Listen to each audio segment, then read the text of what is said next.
Mon père m'a envoyé un texto en pleine nuit, à 2 heures du matin. Prends ta sœur et partez. Ne fais pas confiance à ta mère. Alors j'ai obéi. La lumière du téléphone m'a agressé les yeux dans l'obscurité. 3 phrases incompréhensibles, jusqu'à ce qu'elles prennent tout leur sens. Papa était parti à Seattle pour le travail depuis 4 jours, un déplacement mensuel pour son cabinet de conseil, le genre de routine qu'il maîtrisait à la perfection, prévisible, jamais un mot de trop. Il n'envoyait jamais de messages après 22 heures, n'utilisait jamais de termes inquiétants et veillait toujours à ne pas nous stresser. Ce texto, c'était tout l'inverse de ce que je connaissais de mon père, toujours posé, toujours rationnel. Il se passait donc quelque chose de gravement anormal. À 17 ans, j'étais assez lucide pour sentir la différence entre une crise de panique et une vraie urgence. Ce message transpirait la peur, 12 mots qui sentèrent la terreur pure. J'ai repoussé mes draps, attrapé des fringues à tâtons, enfilé un jean et un sweat alors que j'essayais d'assimiler ce que « ne fais pas confiance à ta mère » voulait dire. Maman était pourtant en bas, assise dans le salon comme d'habitude, devant un documentaire sur les crimes et un verre de vin, ambiance classique des soirées en banlieue, rien d'alarmant à première vue. Mais papa n'aurait jamais prévenu sans raison, et le fait qu'il insiste pour que je prenne ma sœur et qu'on parte voulait tout dire. Il y avait urgence. J'ai mis mes baskets, pris mon sac, échangé mes manuels contre mon ordi, mon chargeur et l'argent que je gardais planqué au fond d'un tiroir au cas où, sans vraiment savoir pourquoi jusqu'à ce soir-là, 300 $ en petites coupures, qui soudainement prenaient tout leur sens. Ma petite sœur Becca, 12 ans, dormait à poing fermé, rien ne la réveillait. J'ai longé le couloir discrètement, poussé la porte de sa chambre en priant pour que les gonds grincent pas trop. Elle était enfouie dans sa couette, seuls ses cheveux bruns dépassaient, respirant paisiblement. La réveiller sans bruit relevait de l'impossible, mais la brusquer risquait d'alerter maman, et papa m'avait dit « Ne lui fais pas confiance ». Je me suis agenouillée au pied de son lit. J'ai posé la main sur sa bouche avant de la secouer doucement. Elle a ouvert les yeux, paniquée, tentant de crier sous ma paume. Je lui ai intimé le silence d'un doigt sur les lèvres et glissé à l'oreille, à peine audible. Papa vient de m'envoyer une alerte. Il faut qu'on parte maintenant en douce, sans que maman s'en rende compte. Je t'expliquerai tout dès qu'on sera à l'abri, mais fais-moi confiance et pas un mot. Ses yeux grands ouverts, terrorisés, m'ont fixée,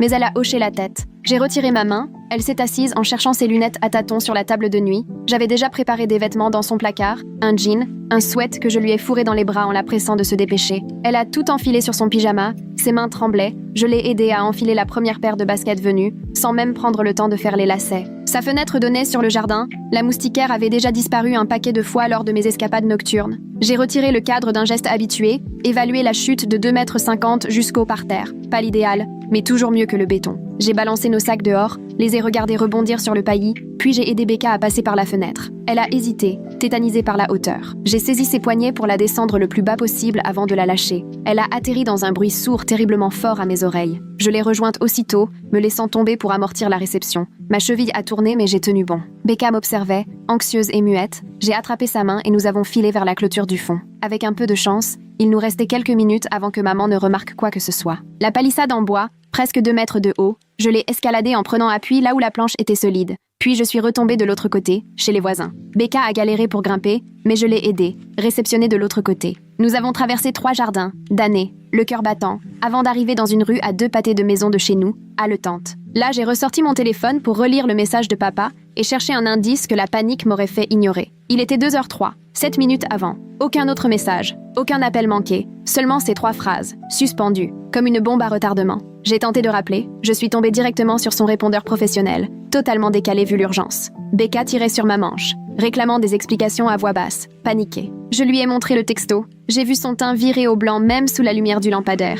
Qu'est-ce que ça veut dire, ne pas faire confiance à maman? Qu'est-ce qu'il se passe? Je n'en sais rien encore, mais papa n'aurait jamais envoyé ça si ce n'était pas grave. On doit trouver un endroit sûr et comprendre ce qui se passe. Je tentais de rester calme, de donner le change, alors qu'au fond, tout ce que je savais, c'est qu'il fallait nous éloigner de la maison. Là, debout au milieu d'une rue déserte à 2 heures du matin, on n'avait ni plan, ni vrai contact avec l'unique parent qui nous disait de fuir. Mon téléphone a vibré, nouveau message, cette fois de maman. « Où êtes-vous les filles ?» J'ai entendu du bruit à l'étage. Le ton, faussement tranquille, sonnait étrange vu la situation, comme si elle faisait semblant qu'il ne se passait rien. Ou alors, justement, rien ne lui paraissait inhabituel. Peut-être que c'était le message de papa qui était la vraie anomalie, et maman ne comprenait pas du tout où on était passé. Mais impossible de me sortir ces 12 mots de la tête, cette alerte, et l'impossibilité de joindre papa. Un autre message de maman est arrivé avant même que j'ai pu réfléchir à une réponse. Ce n'est pas drôle. Descendez tout de suite ou j'appelle la police. La menace sonnait creux. Qu'est-ce qu'elle raconterait aux policiers? Que ses filles étaient sorties en douce au beau milieu de la nuit, On n'était ni porté disparu,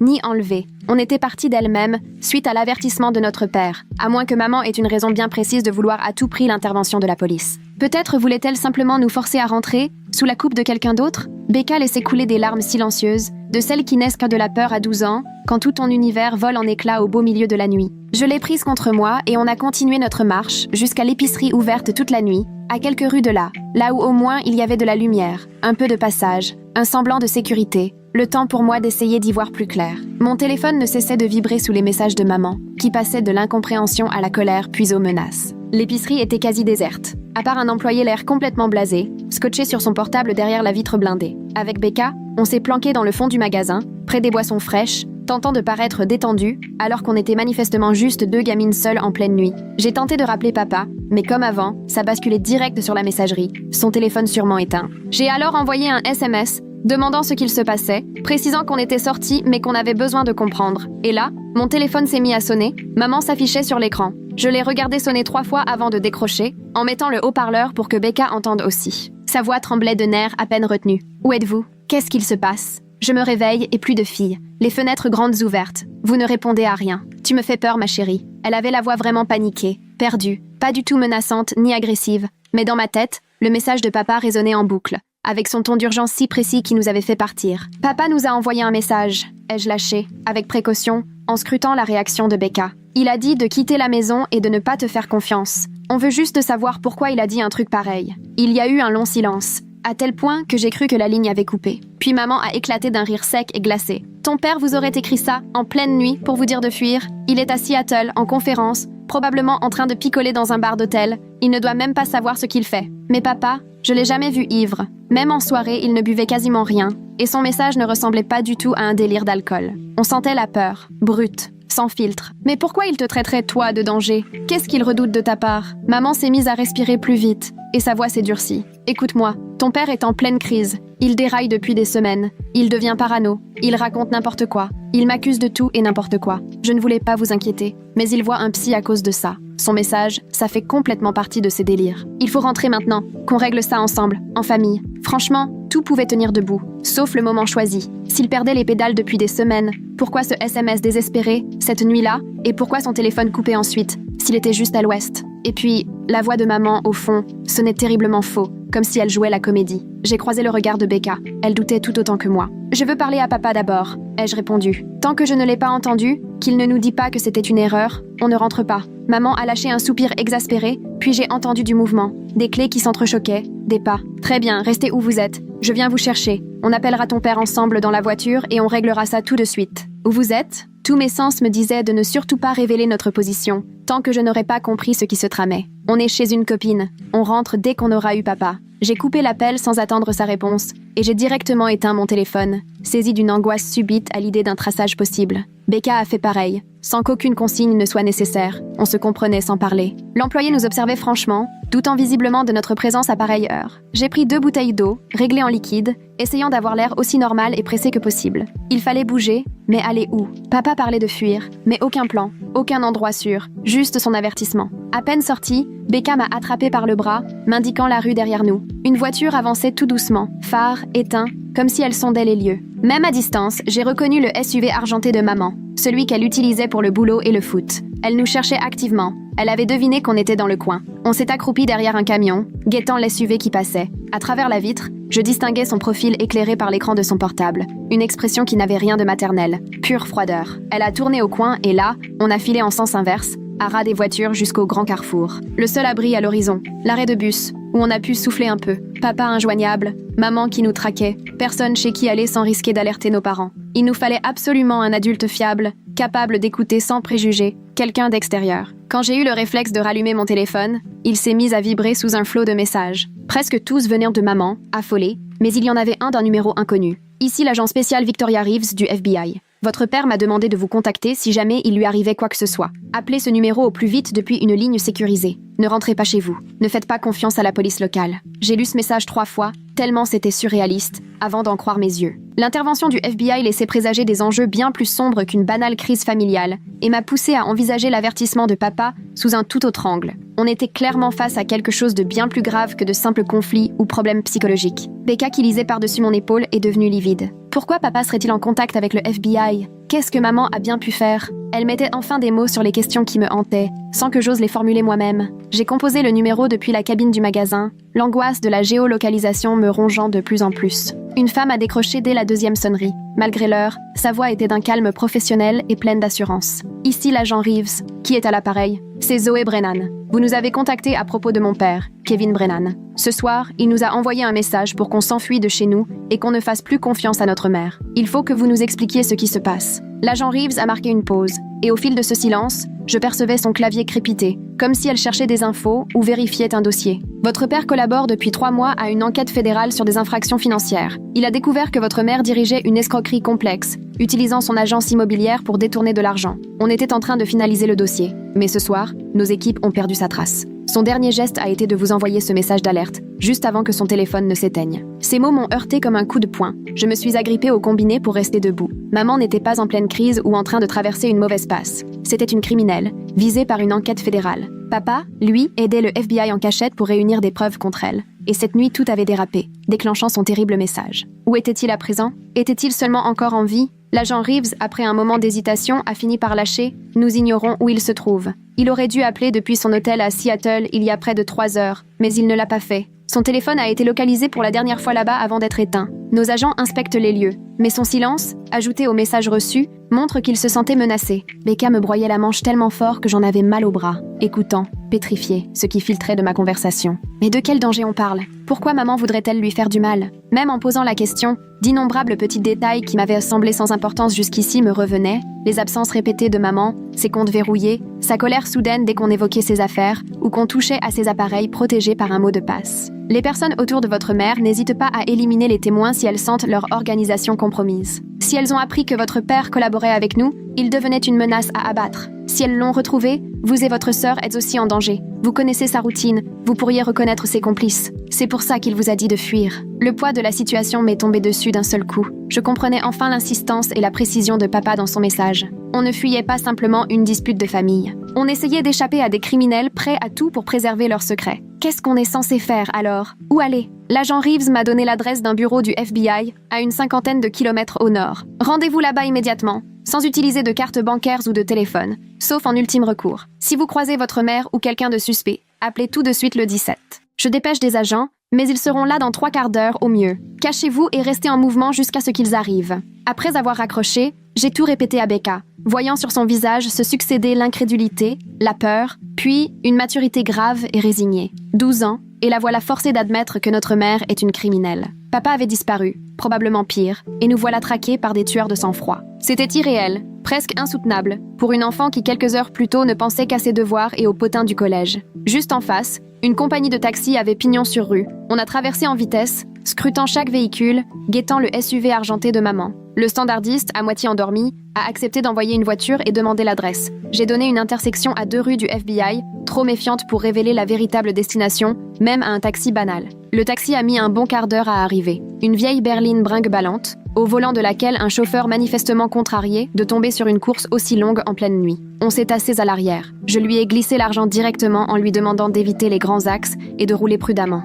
Il m'a dévisagé, mais après avoir empoché la somme, il a démarré. À peine avions-nous quitté la ville qu'un jeu de phare est venu se coller derrière nous, fonçant droit sur notre pare-choc. Le chauffeur l'a remarqué, a juré, puis appuyé sur l'accélérateur. On dirait qu'un abruti nous colle au basket, probablement des fêtards bourrés. Mais en me retournant, j'ai reconnu le SUV de maman, désormais assez près pour distinguer son expression fermée, déterminée, à travers le pare-brise. C'est notre mère, ai-je lancé au chauffeur. Elle est dangereuse, il faut qu'on la sème. Il a eu l'air de me prendre pour une hystérique jusqu'au moment où le SUV nous a violemment percutés à l'arrière, propulsant Becca et moi sur les sièges d'avant. Il a pesté et forcé sur l'accélérateur. Le vieux taxi peinait à filer pendant que maman nous harcelait, multipliant les chocs. La route était déserte, bordée d'arbres, l'endroit rêvé pour une embuscade. Maman est parvenue à notre hauteur et là, j'ai croisé son regard, déformé par une haine que je ne lui connaissais pas. Elle essayait clairement de nous pousser dans le fossé, son 4x4 écrasant notre pauvre voiture sous sa puissance. tandis que le chauffeur luttait pour reprendre le contrôle au milieu des embardées, sans parvenir à esquiver les assauts répétés sur notre portière. Becca hurlait tandis que je composais le 17,